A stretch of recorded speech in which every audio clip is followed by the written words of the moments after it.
ನಮಸ್ಕಾರ ಕರ್ನಾಟಕದ ಸಮಸ್ತ ಜನತೆಗೆ ಸ್ನೇಹಿತರೆ, ಮತ್ತೊಂದು ಗೃಹಲಕ್ಷ್ಮಿ ಅಪ್ಡೇಟ್ಗೆ ನಿಮಗೆಲ್ಲರಿಗೂ ಸ್ವಾಗತ. ಇವತ್ತಿನ ಈ ಒಂದು ವಿಡಿಯೋದಲ್ಲಿ ಗೃಹಲಕ್ಷ್ಮಿ 11ನೇ ಕಂತಿನ ಹಣ ನಾಳೆ ಅಂದ್ರೆ 21/5/2024ನೇ ತಾರೀಕಿನಂದು ಬೆಳಗ್ಗೆ 10:30 ಗಂಟೆಗೆ ಗೃಹಲಕ್ಷ್ಮಿ 11ನೇ ಕಂತಿನ ಹಣ ಬಿಡುಗಡೆ ಆಗುತ್ತಿದ್ದು ಮತ್ತು ಈ 28 ಜಿಲ್ಲೆಗಳಿಗೆ ನಾಳೆ ಬಿಡುಗಡೆ ಆಗುತ್ತಿದ್ದು ಆ ಜಿಲ್ಲೆಗಳು ಯಾವುದು ಎಂಬುದನ್ನ ಈ ಒಂದು ವಿಡಿಯೋದಲ್ಲಿ ತಿಳಿದುಕೊಳ್ಳೋಣ. ಅದಕ್ಕೂ ಮುಂಚೆ ವಿಡಿಯೋನ ಸ್ಕಿಪ್ ಮಾಡ್ದಂಗೆ ನೋಡ್ಕೊಳ್ಳಿ, ಯಾಕಂದ್ರೆ ಯಾವ ಜಿಲ್ಲೆ ಹೇಳಿದೆ ಅಂತ ನಿಮಗೆ ಸರಿಯಾಗಿ ಅರ್ಥವಾಗಲ್ಲ. ಆದ್ದರಿಂದ ಸ್ಕಿಪ್ ಮಾಡಬೇಡಿ. ಮತ್ತೆ ಇನ್ನೂ ಯಾರು ನಮ್ಮ ಚಾನಲ್ಗೆ ಸಬ್ಸ್ಕ್ರೈಬ್ ಆಗಿಲ್ಲ ನೋಡಿ, ಬೇಗನೆ ಸಬ್ಸ್ಕ್ರೈಬ್ ಮಾಡ್ಕೊಂಡ್ಬಿಟ್ಟು ಬೆಲ್ ಐಕನ್ ಆಲ್ಗೆ ಇಟ್ಕೊಳ್ಳಿ. ಯಾಕಂದ್ರೆ ನಾವು ಯಾವುದೇ ವಿಡಿಯೋಸ್ನ ಬಿಟ್ಟರೆ ನಿಮಗೆ ಮೊದಲು ಬಂದು ಮೆಸೇಜ್ ತಲುಪುತ್ತದೆ. ಅದೇ ತರನಾಗಿ ವಿಡಿಯೋಗೆ ಒಂದು ಲೈಕ್ ಮಾಡಿ. ಮತ್ತೆ ಸ್ನೇಹಿತರೆ, ನಿಮ್ಗೆ ಏನಾದರೂ ಗೃಹಲಕ್ಷ್ಮಿ ಅಪ್ಡೇಟ್ ನಲ್ಲಿ ಪ್ರಾಬ್ಲಮ್ಸ್ ಆಗಿದ್ರೆ ಕಮೆಂಟ್ ಮಾಡಿ, ಅದರ ಬಗ್ಗೆ ಒಂದು ವಿಡಿಯೋ ಮಾಡಿ ಸಂಪೂರ್ಣವಾದ ಮಾಹಿತಿಯನ್ನು ತಿಳಿಸೋಣ. ಮತ್ತೆ ಯಾಕೆ ತಡ, ವಿಡಿಯೋನ ಸ್ಟಾರ್ಟ್ ಮಾಡೋಣ ಬನ್ನಿ. ಹೌದು ಸ್ನೇಹಿತರೆ, ನೀವು ಅನ್ಬಹುದು ನಿನ್ನೆ ತಾನೇ 14 ಜಿಲ್ಲೆಗಳಿಗೆ ಹಣ ಬಿಡುಗಡೆ ಆಗುತ್ತೆ ಅಂತ ಹೇಳಿದ್ರೆ ಇನ್ನೂ ನಮ್ಮ ಖಾತೆಗೆ ಬಂದು ತಲುಪಿಲ್ಲವೆಂದು ಹೇಳಬಹುದು.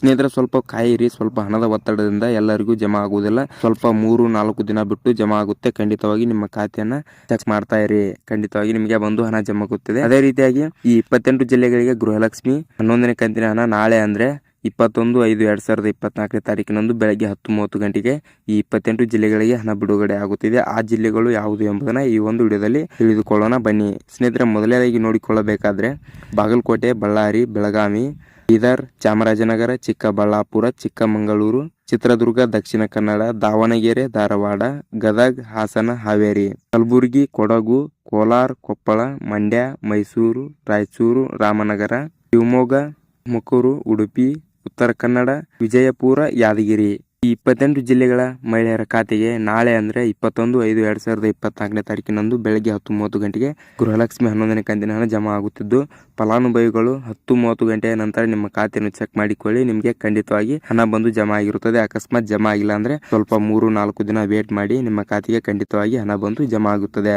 ಆದ್ದರಿಂದ ಹಣ ಬಂದಿಲ್ಲವೆಂದು ಚಿಂತೆ ಮಾಡಬೇಡಿ.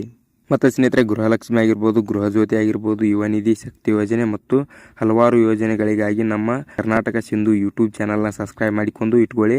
ಅದೇ ರೀತಿಯಾಗಿ ಬೆಲ್ ಐಕನ್ ಆಲ್ಗೆ ಇಟ್ಕೊಳ್ಳಿ. ಯಾಕಂದ್ರೆ ನಾವು ಯಾವುದೇ ವಿಡಿಯೋಸ್ನ ಬಿಟ್ಟರೆ ನಿಮಗೆ ಮೊದಲು ಬಂದು ಮೆಸೇಜ್ ತಲುಪುತ್ತದೆ. ಅದೇ ತರನಾಗಿ ವಿಡಿಯೋಗೆ ಒಂದು ಲೈಕ್ ಮಾಡಿ. ಮತ್ತೆ ಸ್ನೇಹಿತರೆ, ನಿಮ್ಗೆ ಏನಾದರೂ ಗೃಹಲಕ್ಷ್ಮಿ ಅಪ್ಡೇಟ್ನಲ್ಲಿ ಪ್ರಾಬ್ಲಮ್ಸ್ ಆಗಿದ್ರೆ ಕಾಮೆಂಟ್ ಮಾಡಿ, ಅದರ ಬಗ್ಗೆ ಒಂದು ವಿಡಿಯೋ ಮಾಡಿ ತಿಳಿಸೋಣ. ಸ್ನೇಹಿತರೆ, ಮತ್ತೆ ವಿಡಿಯೋನ ಇಲ್ಲಿ ತನಕ ನೋಡಿದ್ದಕ್ಕೆ ಎಲ್ಲರಿಗೂ ಧನ್ಯವಾದಗಳು.